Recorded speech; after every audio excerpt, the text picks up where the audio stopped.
박원순 서울시장 추천도서 강남의 탄생 8번째 한종수 강희용 지음 대한민국의 심장도시는 어떻게 태어났는가. 이 책에는 우리가 잘 몰랐던 강남이 살아있는 역사가 담겨 있다. 미지북스 112페이지.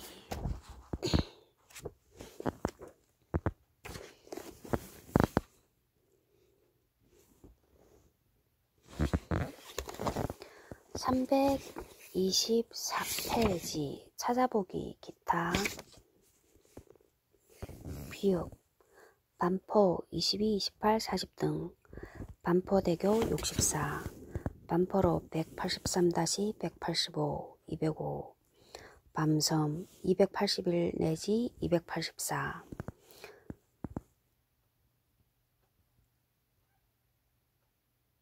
배제고 91, 95 뱅뱅 사거리 103 내지 106 버거킹 86 보라매 공원 282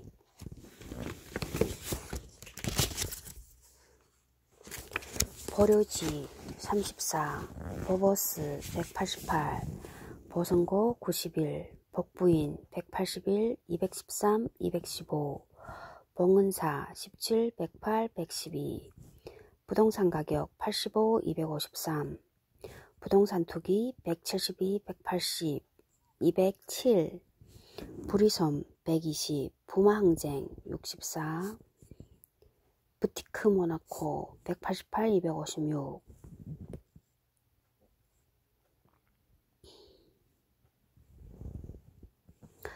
북창동식 업소 233 분당 12 33 59 등 분양가 규제 74 불임수술사 우선제도 73 비 내리는 영동교 주현미 63 64 232 빈민 289 293 294 112페이지. 어렸을 적 살았던 아파트의 놀이터에는 모래가 깔려 있었는데 요즘처럼 배수 시설이 잘 되어 있지 않아 비가 온 후엔 그네 밑과 미끄럼틀 주변에 물이 고였다. 그럴 때마다 맨손으로 모래를 퍼내 물기를 내고 섬을 만드는 놀이를 즐겼다. 가끔 삼익 아파트 단지를 지날 때면 굳이 안에 들어가 보기도 한다. 삼익 아파트. 시간이 멈춰버린 듯 20년 전에 있었던 일들이 생생하게 떠오른다. 20년 전? 20년 전 쓴 책이야?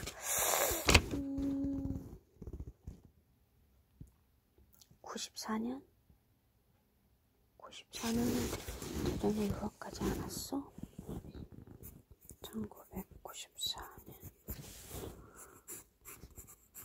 대련 공부 94년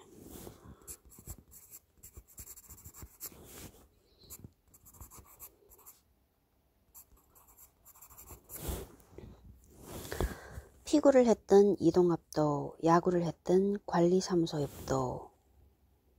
피구가 뭐야? 피초? 축구보고인가? 야구를 했던 관리사무소 옆도, 선발성 게임을 했던 10동 뒤도, 새마을봉사 활동을 했던 3동 놀이터도, 몰래 병아리를 키웠던 9동 비상구도, 아이스케키 전략 지점이었던 단지성문 내리막길도, 음란 잡지를 숨겨놨던 15동 뒤도 모두 그대로 있다.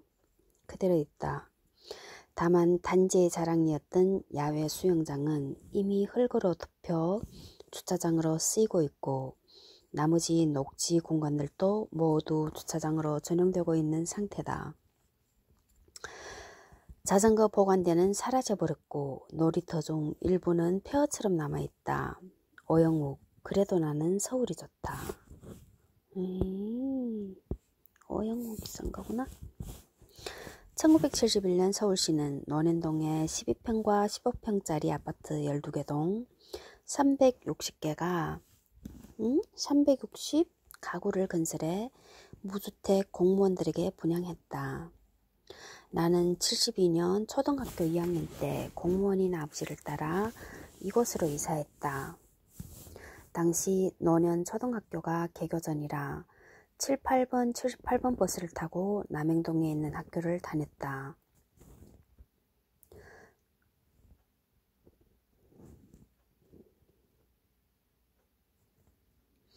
하교길에 버스를 타고 오다 신사동에 내려야 하는데 잠시 졸다 신사동을 지나쳐 종점인 말죽거리에 내리면 허벌판 시골 모습을 보며 울었던 기억이 선명하다. 울었네. 그 후 나는 역삼동에 있는 아파트로 이사했다.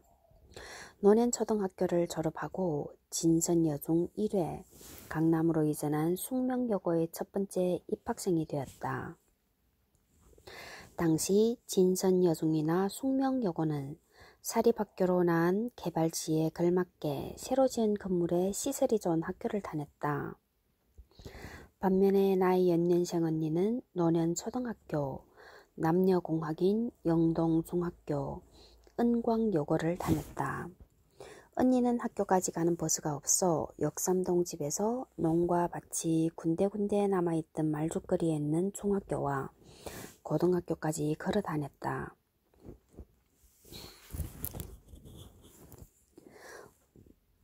언니는 강남 토박이 친구들도 많았고 나보다 훨씬 강남 토박이 문화 속에 살았던 것이다. 대학을 다닐 때는 1983년에 개통한 2호선 역삼역을 이용했는데 그때는 역삼역을 이용하는 사람들이 드물어 역에서 사람을 만나면 조금 무섭기도 했다. 요즘 떠나는 내가 살던 동네이며 모교인 숙명여고가 보이는 아파트에 산다. 강남 2주 2세대인 나는 어느새인가 강남이 나의 고향이란 마음이 든다.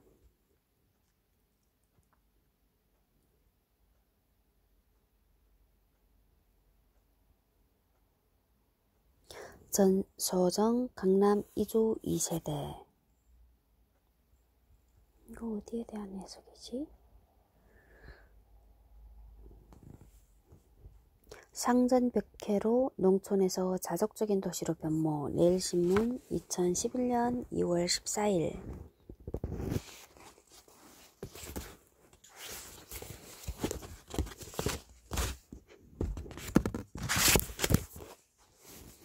(1974년) 초등학교 5학년 때 강남으로 이주했는데 제3 한강교를 건널 때면 신사동 초입에 영동 개발지구라고 커다랗게 쓰인 간판이 있었다. 그때 강남은 농촌과 도시가 공존한 지역으로 비가 오면 진흙탕 길을 걸어 다니고 무밭에 가서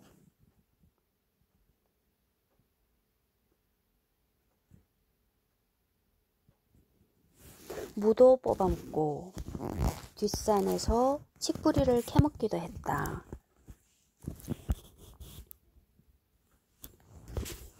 오히려 강북으로 학교를 다녔던 형과 누나에 비해 난 시골 아이 같은 경험을 많이 했다. 그리고 강남에 중학교가 하나밖에 없었기 때문에 노년, 신중, 신동, 은주, 도곡 초등학교 학생 모두가 영동중학교에 입학했다. 1969년에 양재여중으로 개교한 이 학교는 1972년에는 영동여자중학교, 1973년에는 남녀공학인 영동중학교로 바뀌었다. 1977년부터는 여학생이 강남으로 이전한 숙명여중과 신설학교인 진선여중으로 진학했기 때문에 남학생만 선발했다. 개발 당시 전학생의 수급에 맞춰 여중에서 공학, 그리고 남중으로 바뀌고 학급 수도 해마다 놀랍게 증가하곤 했다.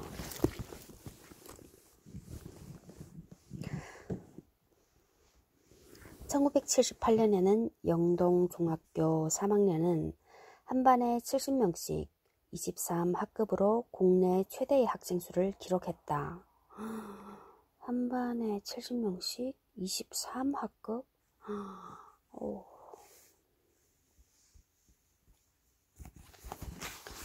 그러면 몇 명이요? 23합극 70명씩 37에 21, 27에 14, 1600명이네. 1978년?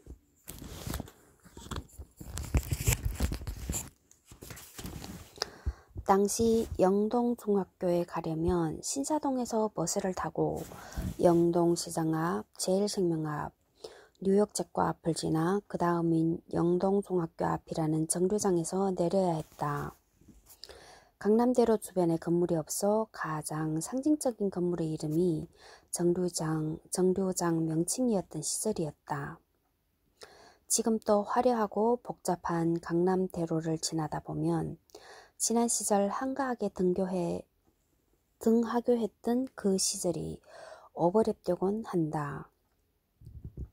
강남은 하루아침에 갑자기 화려하게 변해버린 도시가 아니다. 지난 40년 동안 꾸준히 발전하면서 지금의 모습으로 발전한 것이다. 초등학교부터 지금까지 나와 함께 성장한 강남의 강한 동지의식을 느낀다.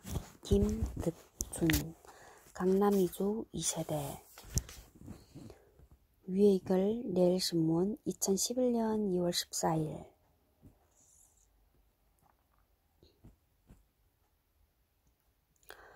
초기 거주자로서 강남을 가장 많이 형상화한 인물은 역시 강남 1970의 감독 유하1인 것이다. 그는 1974년 강남으로 이사를 왔고 그의 눈에 비친 강남은 농경 문화와 도시 문화가 극단적으로 충돌하는 기이한 공간이었다. 신식 양옥집과 황토색 황금 물결, 다 쓰러져가는 집들이 공존했고 말죽거리 잔혹사에 나온 학교 또한 이주민과 원주민의 자녀들이 책상을 나란히 하고 있었다. 그리고 어느 순간 원주민이었던 친구들이 더 남쪽으로 밀려나 자퇴 또는 퇴학의 형태로 학교를 떠났다.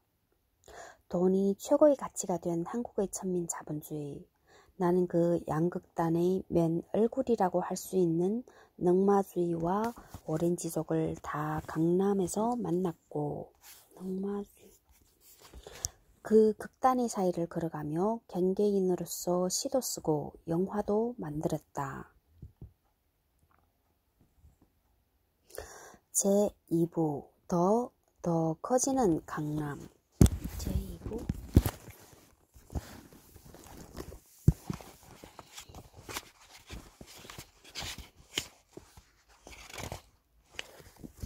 7. 아시안게임과 올림픽 그리고 잠실 119페이지 8. 더 커지는 강남 161페이지 9. 강남의 부촌들 175 강남의 허파들 193 11. 지난날의 그늘 207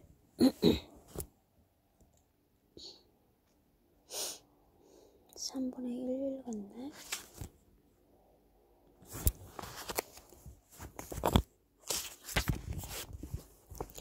(119페이지)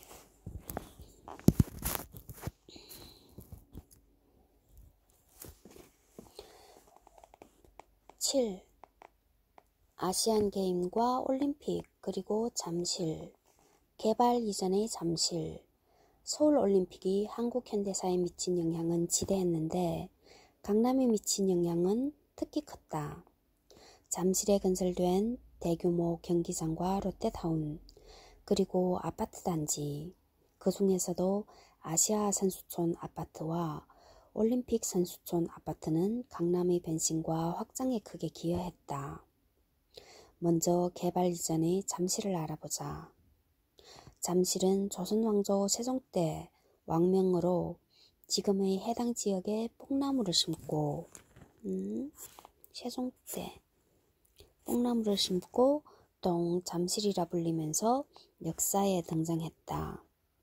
정확하게 말하면 동잠실은 지금의 서대문구 연희동 쪽에 있던 서잠실과 함께 만들어졌는데, 조정은 두 잠실에서 실을 뽑아서 승정원에 바치게 하고 그 정교함과 수량에 따라 상벌을 내렸다고 한다.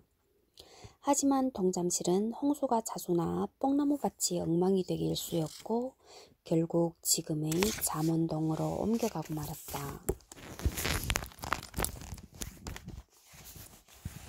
하지만 잠실이라는 지명은 남았다.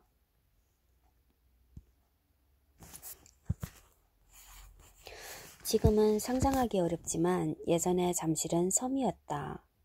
한강이 송파 쪽으로 흐르면서 신청강, 세내와 송파강으로 갈라져 큰 섬인 잠실섬과 360만 평과 그 남서쪽에 잡은 부리섬 30만 평가량을 만들었다.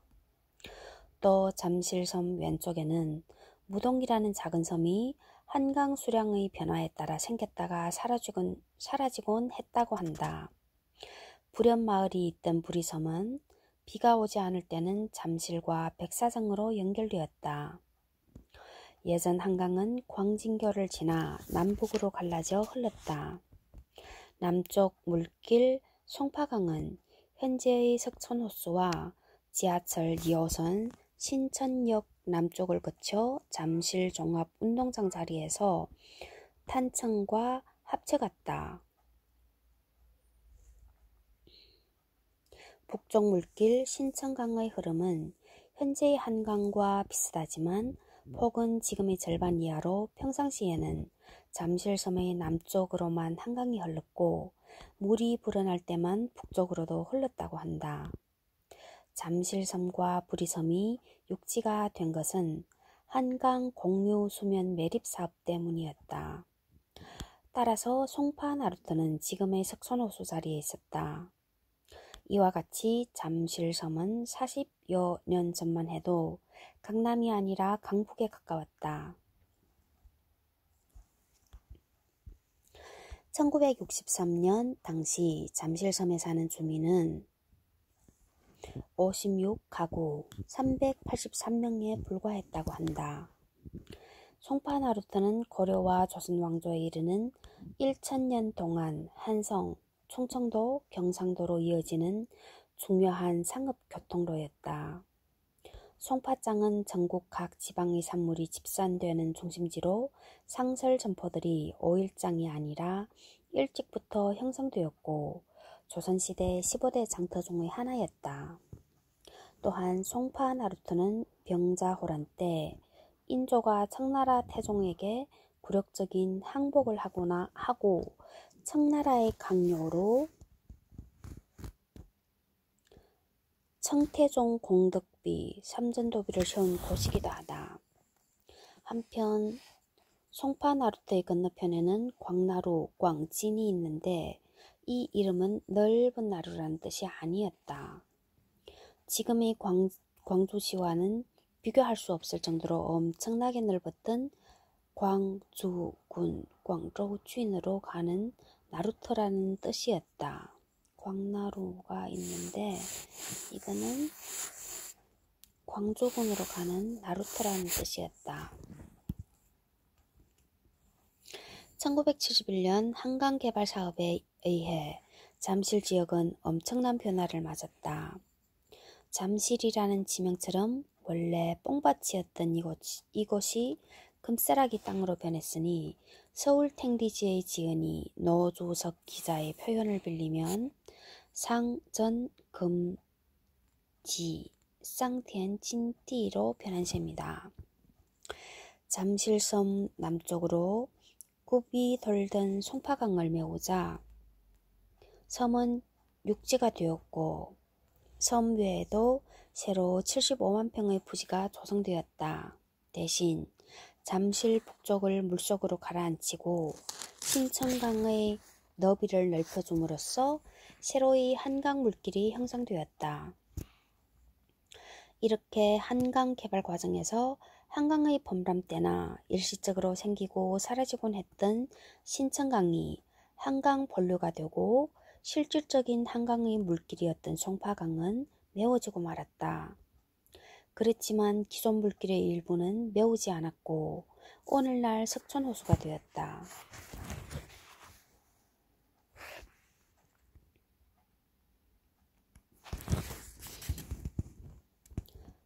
121페이지 그림 14 1971년 잠실지구 종합개발 기공식 기념 잠실섬 폭파 장면 53년 전. 그런데 이런 거대한 잠실 물막이 공사가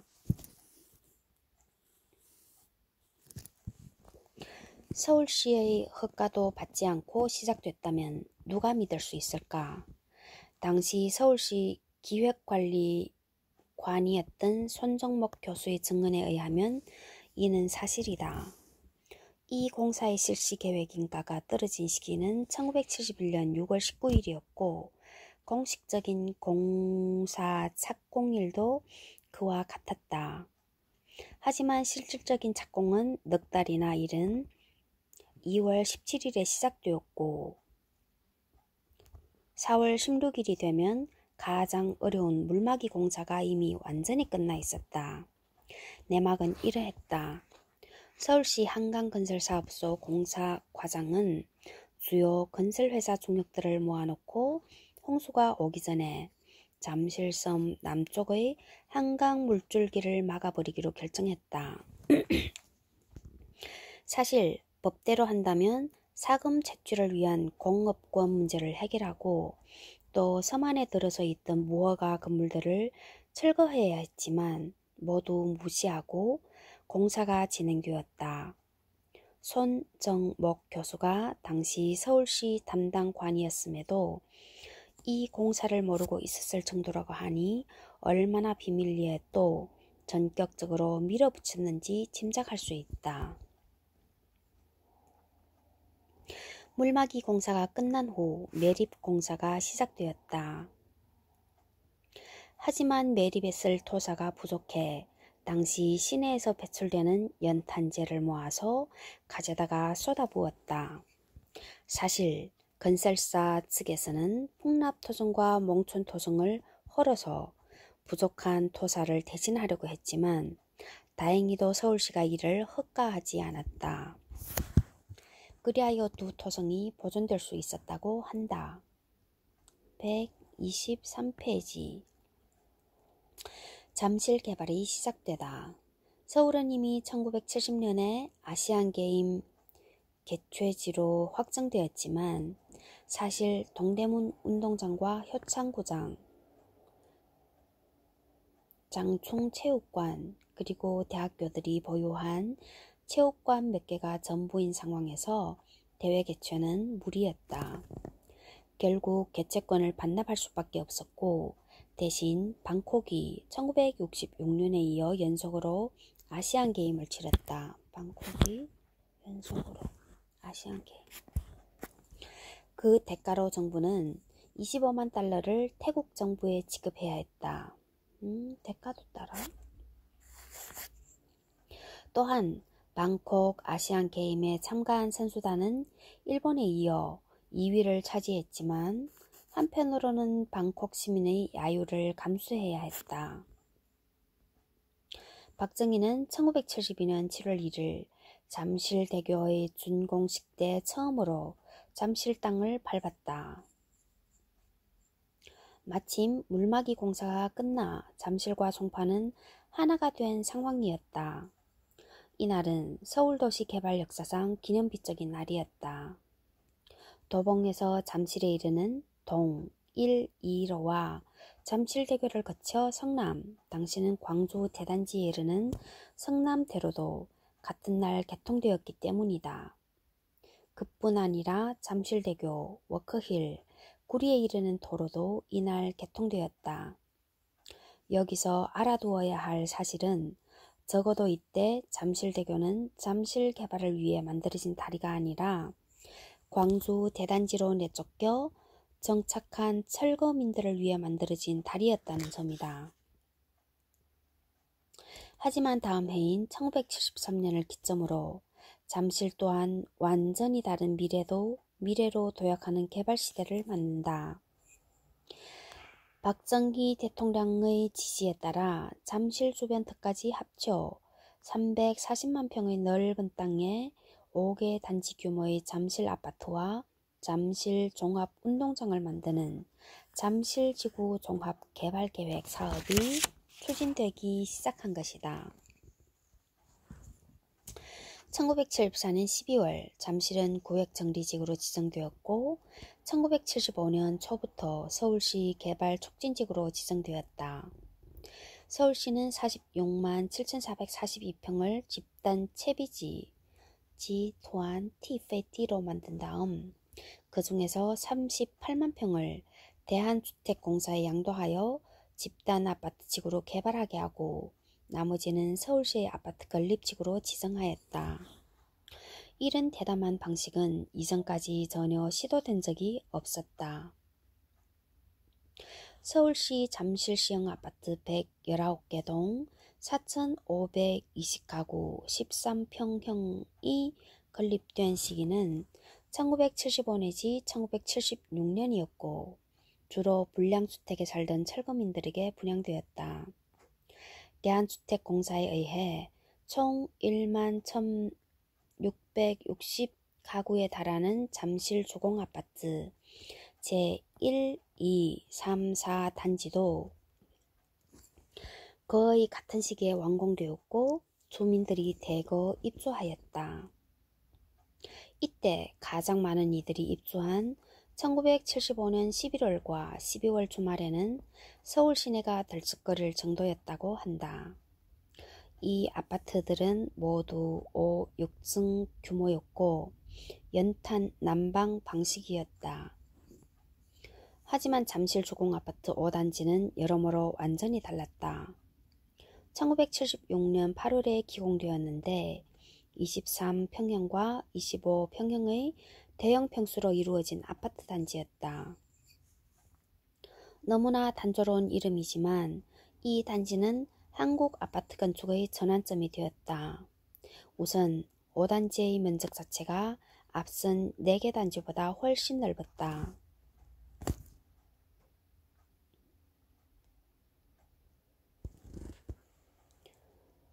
3단지가 53,828평, 4단지가 42,249평인데 반해 5단지는 2배인 98,000평이나 되었던 것이다.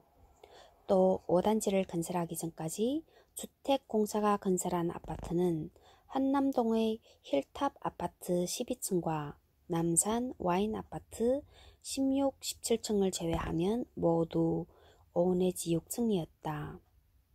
사실 민간 기업은 이미 1975년부터 압구정 현대아파트와 대치동 음마아파트를 비롯하여 고층 아파트를 짓고 있었지만 공기업인 주택공사는 보수적인 분위기 때문에 별다른 근거 없이 고층 아파트는 자라나는 아이들의 정서에 문제가 있다는 이유로 저층 아파트만 고집해왔던 터였다.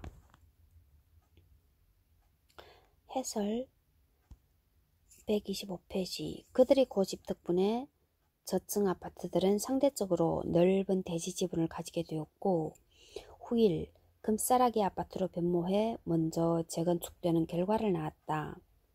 하지만 당시에 이 저층 아파트들은 불편한 아파트이기는 했다.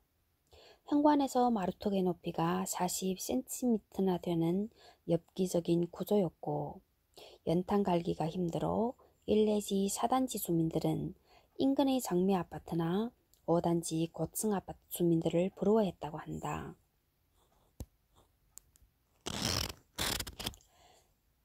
하지만 점차 25평 안팎 12층 이상 지역 난방이라는 개념이 대세가 되어갔고 공기업인 주택공사도 이를 거스를 수 없게 되었다. 주택공사는 5단지 아파트 건설에 그동안 축적한 모든 노하우를 쏟아부었다.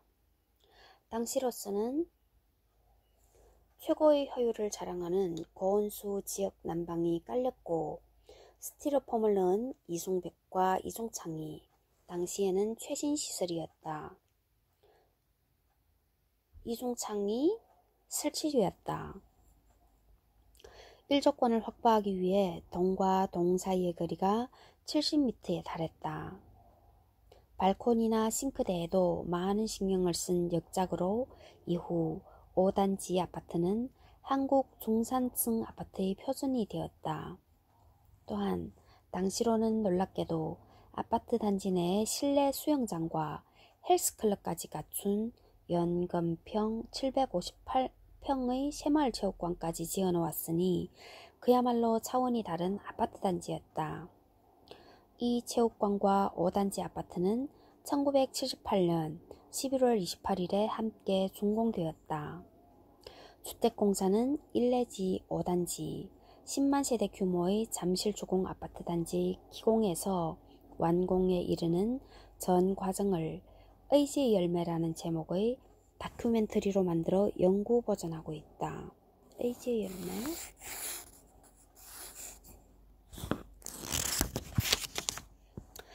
이 잠실주공 아파트 옆에 라이프 주택의 장미 아파트와 미주 아파트, 미성 아파트가 들어섰고 우성 아파트까지 포함해 잠실지구는 더 대형화되었다.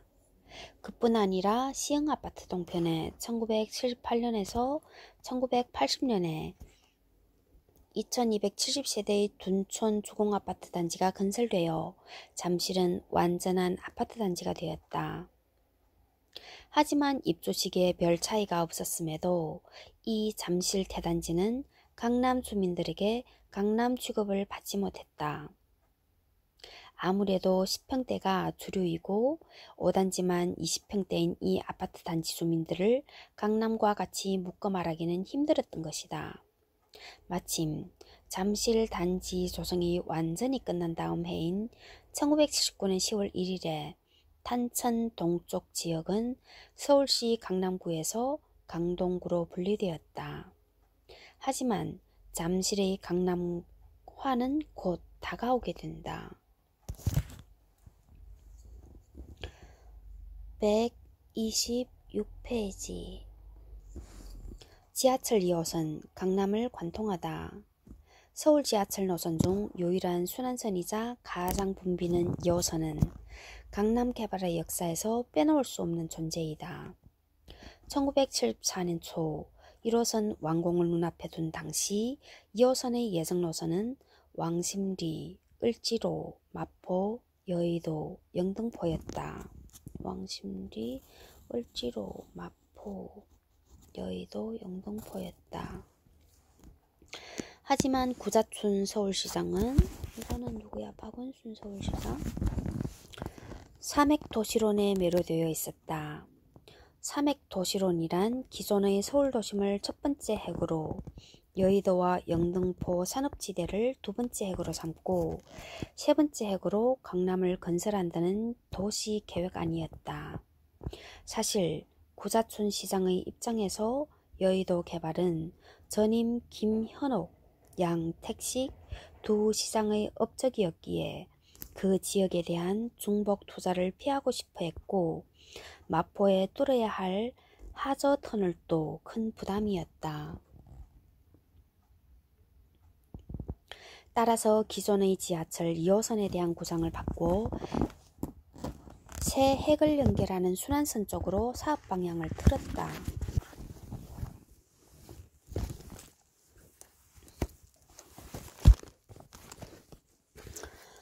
구자춘 시장은 2호선이 구로공단과 서울대학교도 지나가야 한다고 보아 자신의 생각대로 2호선 노선을 확정지었다. 사실 대다수 학자들과 서울시 간부들은 서울의 교통망이 역사적으로 방사형으로 형성되어 왔으므로 지하철도 그렇게 만들어야 한다고 생각했지만 삼획도시론에 미쳐있는 구자춘 시장에게 감히 도전하지 못했다. 단 한 사람, 서울대학교 조정원 교수가 반대 의사를 표명했는데 그는 곧 서울시 도시계획위원회에서 해촉되었다. 지하철 2호선의 길이는 54.2km에 달했다. 당시 서울시는 노선 길이가 10km도 안 되는 1호선의 부채도 갚지 못한 상황이었고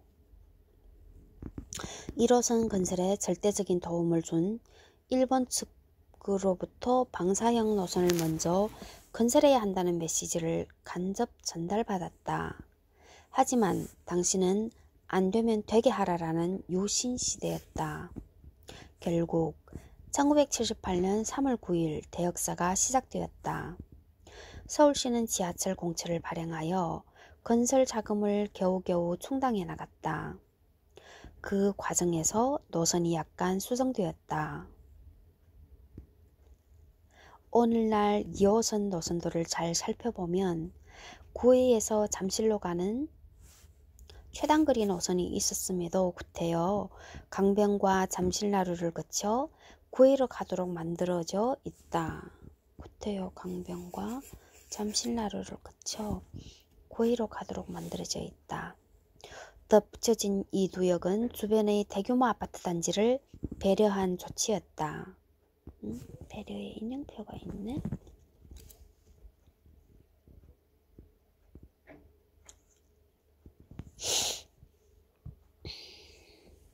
지하철 2호선은 여러 기록을 세웠다. 우선 기공식이 3번이나 거행된 유일한 노선이었다. 정확하게 말하면 1978년 3월 9일에 강남 구간 기공식이 열렸고 다음 해 1979년 3월 17일에 성수동 강북구간 구로 구간 기공식이 열렸다. 마지막으로 1980년 2월 26일에는 왕십리, 을지로, 구로동 구간의 기공식이 따로 열렸다. 128페이지 그림 15 지하철 2호선 강남역 공사 당시 강남 사거리